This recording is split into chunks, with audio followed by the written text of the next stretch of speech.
Assalamualaikum Assalamualaikum warahmatullahi warahmatullahi wabarakatuh. wabarakatuh. Sebelumnya kami akan memperkenalkan, kami dari kelompok 6 akan menjelaskan tentang perubahan dan inovasi dalam organisasi. Namun sebelum kami lanjut ke pembahasan, alangkah baiknya kita memperkenalkan diri terlebih dahulu. Sebelumnya, perkenalkan nama saya Aisyah Dina Azhari dengan NIM 0602030003240004. Dan saya Dia Anagra Oktaviani dengan NIM 06020324011. Di sini kami akan membahas 3 topik pembahasan. Yang pertama, pengertian perubahan dan inovasi dalam organisasi. Yang kedua, dinamika dalam organisasi. Dan yang terakhir adalah keberagaman dan ketidakpastian dalam organisasi. Oke, kita memasuki pembahasan pertama yaitu perubahan dan inovasi dalam organisasi. Nah, perubahan dan inovasi dalam organisasi adalah proses transformasi yang terjadi di dalam suatu entitas untuk menyesuaikan diri dengan perkembangan lingkungannya. Perubahan dan inovasi memiliki sifat yang berbeda-beda tergantung pada kebutuhan. Perubahan dalam organisasi itu terdapat 4 jenis. Yang pertama yaitu perubahan struktural. Struktural. Perubahan struktural ini melibatkan perubahan dalam struktur organisasi, termasuk hierarki, sistem pelaporan, dan pembagian tugas. Nah, yang kedua adalah perubahan strategi. Perubahan strategi ini termasuk penyesuaian visi misi dan tujuan organisasi untuk menghadapi tantangan baru di pasar. Nah, yang ketiga adalah perubahan teknologi. Perubahan teknologi ini mencakup kepada implementasi teknologi baru dalam proses operasional organisasi. Dan yang terakhir adalah perubahan budaya. Perubahan budaya ini berhubungan dengan transformasi nilai, norma, dan perilaku dalam suatu organisasi. Sedangkan inovasi dalam organisasi dapat diklasifikasikan menjadi 4. Namun dalam fungsi ilmu manajemen, inovasi itu mungkin termasuk pada fungsi manajemen yang pertama, ya, planning. Yang pertama, inovasi produk. Inovasi produk ini mungkin kita bisa mengembangkan barang atau jasa baru yang lebih unggul dari sebelumnya. Yang kedua, inovasi proses. Inovasi proses ini mencakup perubahan dalam cara produksi atau penyediaan layanan untuk meningkatkan efisiensi. Mungkin kita lebih sederhanakan dan lebih berefisiensi gitu. Lebih mudahlah untuk mendapatkan prosesnya. Dan yang ketiga adalah inovasi model bisnis. Nah, inovasi model bisnis ini adalah pengubahan cara organisasi seperti menciptakan, memberikan, dan menangkap suatu nilai. Dan yang terakhir itu adalah inovasi teknologi. Inovasi teknologi ini mencakup implementasi teknologi baru untuk meningkatkan daya saing organisasi satu dengan organisasi yang lain. Baik, topik pembahasan yang kedua yaitu dinamika dalam organisasi. Nah, dinamika menurut Kamus Besar Bahasa Indonesia adalah gerak dari dalam, tenaga yang menggerakkan, dan semangat.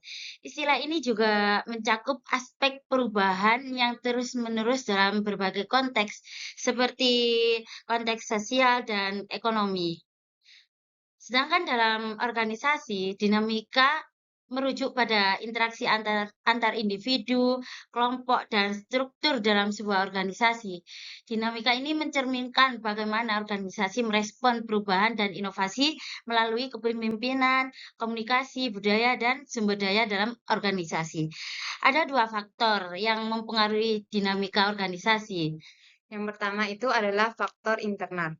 Nah, faktor internal ini ada 4 macam, yaitu kepemimpinan, komunikasi, budaya organisasi, dan yang terakhir adalah sumber daya manusia.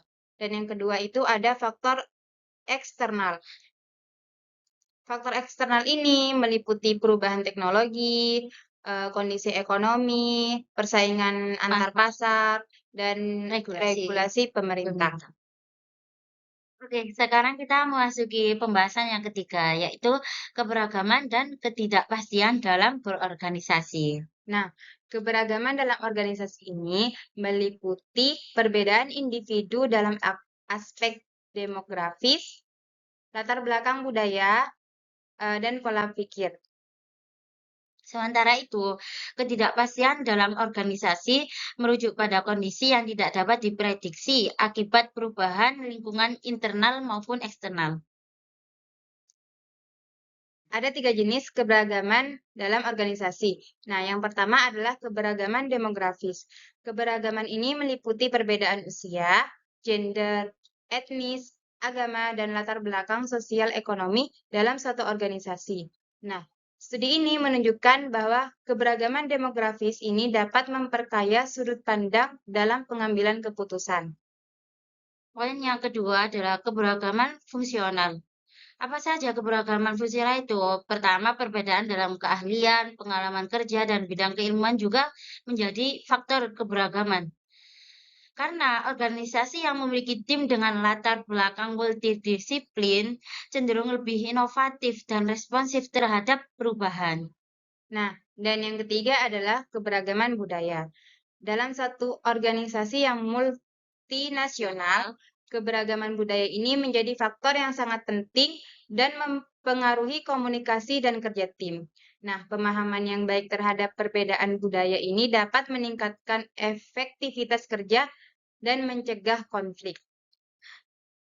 Adapun faktor-faktor penyebab ketidakpastian diantaranya adalah pertama, perubahan teknologi. Kenapa? Karena perubahan teknologi yang cepat menyebabkan organisasi harus terus-menerus beradaptasi agar tetap relevan. Yang kedua, Nah, dan yang kedua ini adalah dinamika pasar. Nah, ketidakpastian dalam organisasi ini membuat konsumen dan persaingan pasar itu menuntut organisasi untuk fleksibel dalam strategi bisnisnya. nah, yang ketiga adalah kebijakan pemerintah dan regulasi. Perubahan regulasi dapat berdampak besar terhadap operasional organisasi, terutama di sektor yang bergantung pada kebijakan pemerintah. Jadi, kesimpulannya adalah perubahan dan inovasi dalam organisasi adalah kebutuhan mutlak untuk bertahan dan berkembang di era globalisasi.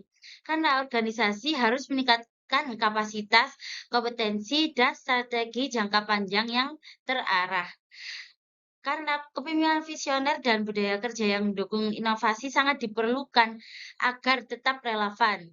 Keberagaman dan ketidakpastian jika dikelola dengan baik dapat menjadi peluang dalam organisasi untuk berkembang, unggul, dan dalam menghadapi tantangan zaman dengan lebih adaptif dan dinamis.